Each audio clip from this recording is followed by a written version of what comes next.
tratar de comprender algunas cosas. Saludamos al economista, profesor de la UBA, el doctor Fabián Medina. ¿Cómo le va, doctor? Jorge Chamorro saluda, ¿cómo anda? ¿Qué tal, Jorge? Buen día, ¿cómo estás? Muy bien, Fabián, muy bien. Bueno, quería un análisis suyo. ¿La inflación era más, menos de lo esperado?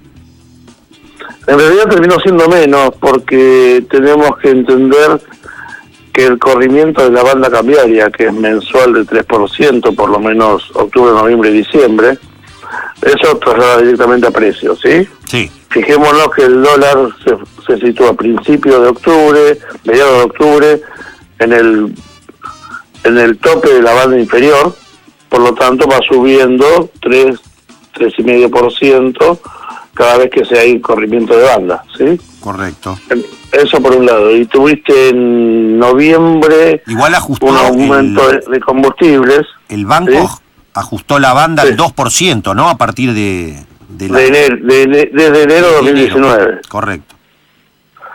Por eso hablamos del trimestre octubre, noviembre, diciembre de 3, y a partir de enero es del 2. Correcto. Tuviste en noviembre un corrimiento de combustibles, un aumento de combustibles de 5 o 7%, que eso debería reflejar el 1%. Entonces estamos hablando de 3 y 1,4, debería no haber sido menor de 4,1, 4,2 el nivel inflacionario. Habría que revisar bien los datos. Bien. ¿Qué con eso hay que hacer? Estamos dentro de los pronósticos que venimos dando, inclusive desde el estudio, desde allá por julio, 48% anual. Correcto. ¿Qué pérdida va a haber entonces en jubilaciones y en salarios con este índice, doctor, anualizado? Y en salarios vas a tener muchas pérdidas. Hay que ver cómo termina cerrando las cláusulas de revisión, pero no menos de 8 a 10 puntos de pérdida de poder adquisitivo, salvo algunos casos específicos como ser aceiteros, sanidad, claro, camioneros, que cerraron todos arriba del 41, 42. Claro. Esto formal me está hablando, ¿no? Trabajo formal. No, estamos hablando formal, claro, que es lo que podemos medir. El trabajo informal no tiene, el informal, luz, negro, como quieran llamarlo, no podés establecerlo, pero siempre podés llegar a perder, casi hasta como podrías llegar a perder en el sector público. Claro. ¿Qué? 26. El sector público cerró en un 25. Qué va. Y jubilaciones también, ¿no? En jubilaciones también un impacto tremendo este año, ¿no? Y jubilaciones vas a estar en el orden del 28, porque en lugar de tenerlo 3 meses atrasado, lo tenés 6 meses atrasado, el corrimiento. Podés llegar a recuperar un poquito en marzo, pero no creo, porque como no hay medidas económicas atinentes a corregir la inflación, lo más seguro es que la inflación del año 2019 sea muy parecida al 2018. ¡Epa! ¡Qué dato! Eso por un lado, y tenés una mínima ya de 35 puntos. Pero usted dice que, más allá de lo presupuestado, que ya sabemos que, bueno, es como una hoja al viento últimamente, el 23 que habla el gobierno con un acumulativo de 35, bueno, ahí hace un dibujo medio raro que no quedó muy claro. ¿Usted dice que el año que viene podemos llegar a tener otra vez un 48% de inflación?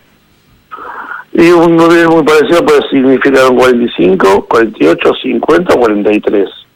Para el caso de los 2 años arriba del 40 es una locura. Y te puedo explicar por qué la base de 35.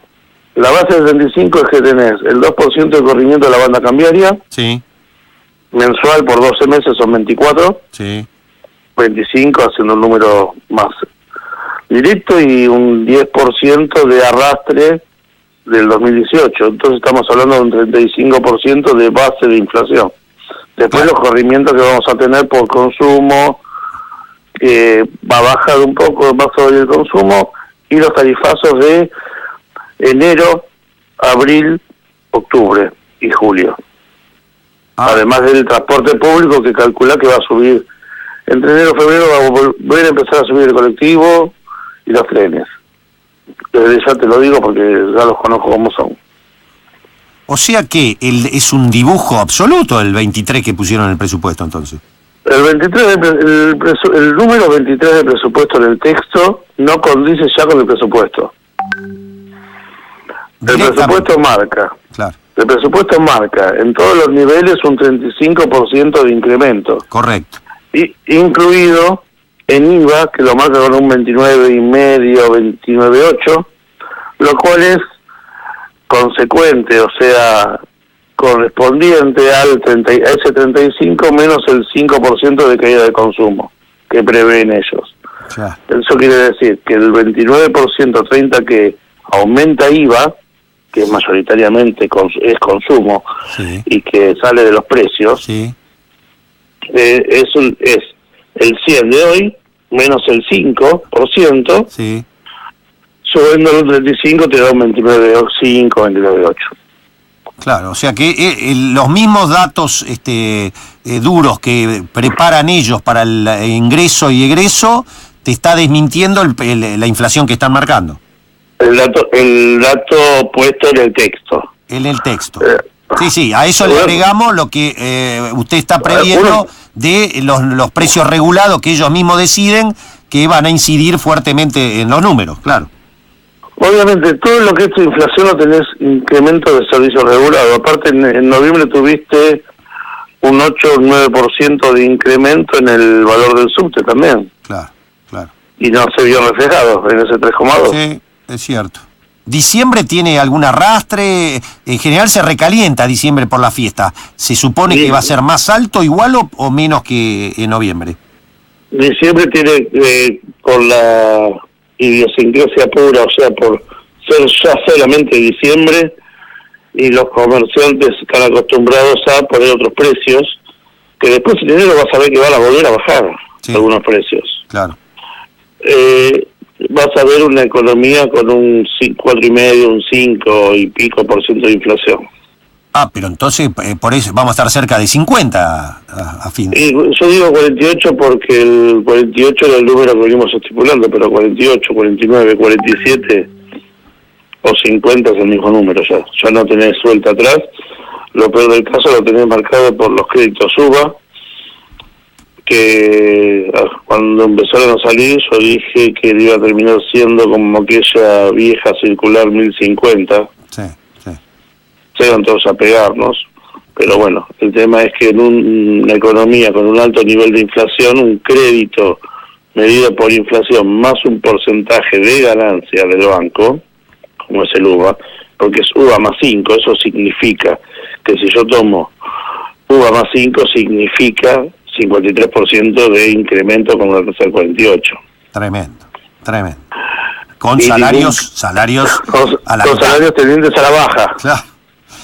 Imposible. Eso sí, eso los que tomaron en 2016 créditos UVA, por un crédito de 1 millón de pesos, hoy están debiendo aproximadamente 1.800.000 pesos, habiendo pagado casi 200.000 pesos de crédito. Tremendo. Eso hace una tremenda pelota. Y vos hablaste de muchos temas en las tapas de los diarios. Sí. Por ejemplo, pobreza, te digo de por sí que esa es la medición a septiembre. Claro. La medición a diciembre va a seguir subiendo, vamos a estar entre 35 y 36 puntos de pobreza. Claro, sin duda. Es la más alta desde diciembre, desde el 2010, como bien acotaste. Porque donde empezó a medir la UCA. Claro. Recordemos que tuvimos allá en enero del 2002, febrero del 2002, una pobreza de 57 puntos medidos desde la devaluación, ¿sí? Así es. Entonces, pensemos que este año tuvimos una devaluación de más del 100%, porque pasamos de un dólar de 18 a un dólar de 39, vamos a ver un número redondo para... Sí. Y tenemos el problema que cada vez que queremos bajar las tasas para empezar a tratar de mejorar, ya no poner en alza, mejorar un poquito el tema productivo, sube el dólar. O sea, la tasa del dólar está de tal forma, fíjate lo que pasó la semana pasada. Sí. Lo quisieron bajar a 55, 56 la tasa viniendo de 60, ¡pum! y se le fue a 39. Sí, sí. De 38.10 estaba, se fue a 39, la volvieron a subir a 60 y bajó a 38.70. Claro. Entonces, ¿cuál es el problema de la tasa de un 60%? Que la mayoría de los bancos, salvo 2 o 3 que están metidos en el circuito que armó el ministro de Producción, con tasa de descuento de 19%, están todos descontando cheques a un 80-85%. Estamos hablando en bancos primera y segunda línea, ¿no? Claro. No estamos hablando de financieras. Las financieras están arriba del 100% de descuento anual. Qué bárbaro. Y además tenés que los créditos para capital operativo a las empresas están en el orden también, del 80. O sea, es imposible pagar, se está tensando al extremo la cadena de pagos. Lo estamos sufriendo desde el estudio con los clientes, que los que estaban produciendo siguen produciendo y les cuesta pagar, ya no lo que es el impuesto, la seguridad social, pero no porque no quieren pagarla, sino porque se está empezando a tensar mucho la cadena de pagos y ya están pasando los 30 días. Ajá. Cuando estaban hablando de cadenas de pago de 15. Sí. A ver, esos son indicadores que la cosa no está bien en la calle. Y todos los bonos y todo lo que el Festival ese de Bonos terminó dándole una pauta un poco al 25-30% de los asalariados, tanto en blanco como en negro, ¿no? Sí. Bien, no sé, ¿qué temas más querés ver? Porque tenemos un montón de temas. Sí, no, hablé con Broda, con Miguel Ángel Broda, hice una nota hace 2 días con él. Para cerrar, me queda un minuto, Fabián, pero quería tu reflexión.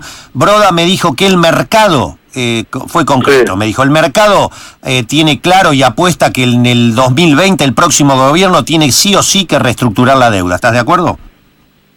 Es una deuda imposible de pagar por nivel de velocidad, aunque cuál se dudó.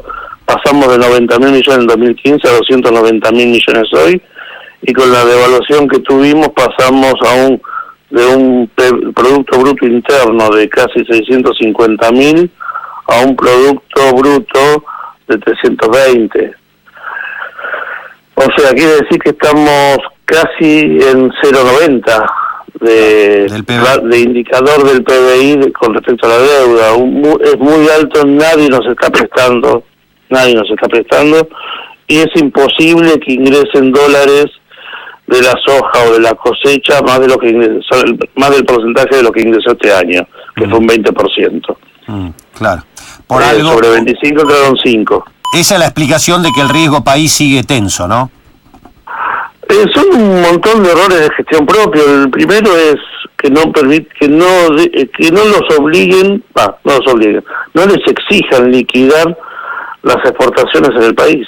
Claro. Eso es un horror de gestión. Increíble. Horror o un horror o una prebenda muy nefasta. Ninguna de las dos le sirve al país. Claro.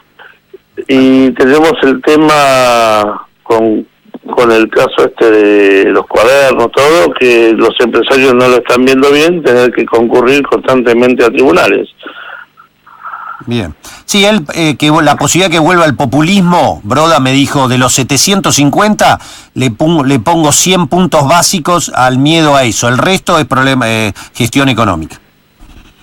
No. A ver, hoy la gente ya no mide populismo, el exterior no mide por populismo. El exterior mide porque le sirve el negocio, hoy en Argentina, ¿sí? Pensamos que las tasas del 60 son las letras de liquidación y únicamente lo toman los bancos. No. Entonces, más idas y vueltas y problemas propios de la gestión, horrores propios de la gestión. El populismo, en este momento la gente no le interesa el populismo, le interesa poder comer. Llevaron los niveles de tarifas a niveles exorbitantes, no había que pagar lo que estábamos pagando en 2015, pero tampoco llevarlo de 80 pesos a pagar 5.000, 6.000 pesos de una boleta. Clarísimo. Eso en un contexto en el cual los sueldos o las jubilaciones no crecen en ese nivel. Entonces, desde ese punto de vista, no, el populismo para el exterior no les puede gustar, pero yo creo que no solamente hay que reestructurar, sino que hay que hacer un acopio urgente de dólares propios del país que andan regados por el mundo. Vos hablaste del blanqueo. Sí. El blanqueo, hay esas 160.000 cuentas, Sí. quiere decir que por lo menos hay 100 o 110.000 personas que blanquearon, Sí. que van a ser excluidas del blanqueo.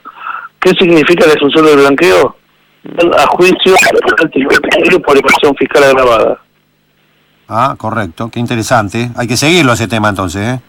Y después de eso tenés el tema del blanqueo de familiares, incorporado por decreto, Pero que ahí llegó estás a la hablando, Corte. estás hablando de Gianfranco Macri ahí. No solamente él, ahí hay más, en el cual... Justo que está hablando. Pero déjenlo clarificar al hombre, no le metan la mano. No. Bueno, este teléfono ha sido intervenido. Los despedimos entonces de Fabián Medina, el profesor de la UBA, economista, como siempre tan claro, pero fue demasiado claro.